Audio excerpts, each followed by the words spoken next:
at the very end of our lives, if we can still say, you know, we were never humbled, we were knocked down, but we got up, and I can say, I lived life with integrity, and I took all the blows, and I still prevailed, I think that's a good epitaph for anyone. I also realize that you can't be alone.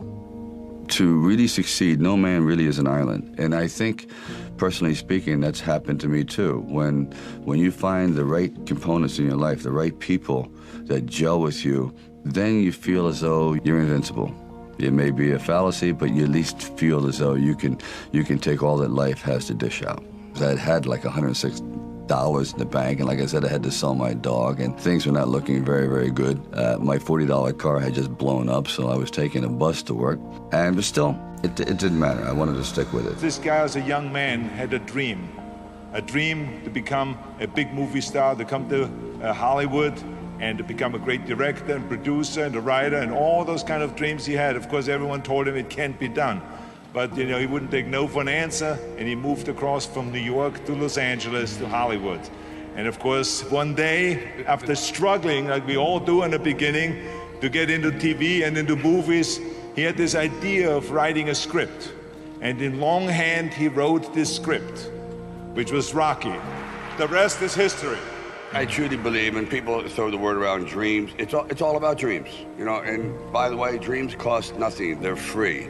The hard part is just keeping them going, and please keep them going, because we're here for one simple reason. He believed in the dream, I believed in the dream, and our dreams come true, and there's no reason every one of yours can't either. I used to sit in this little apartment, and it was a room. As a matter of fact, the room was so small, I remember I was able to open up the window and close the door while sitting on the bed at the same time. It was like 8 feet by 8 feet by 9 feet.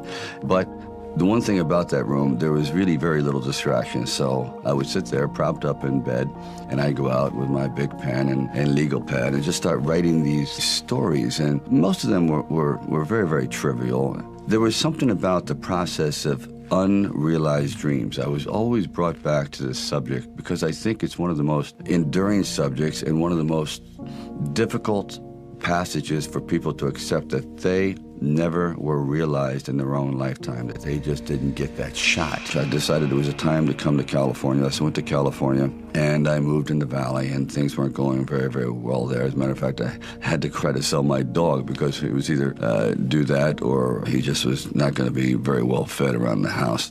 And then one night, I went to see Muhammad Ali fight Chuck Webb. For one brief moment, this supposed stumblebum turned out to be magnificent in the fact that he lasted and knocked the champion down. I said, boy, if this isn't a metaphor for life, his entire life crystallized at that moment. He will be remembered for all eternity, at least among the fight fans. He did something extraordinary. Now that is probably what I need as a catalyst for an idea. A man who's going to stand up to life and take one shot and maybe go the distance. So I started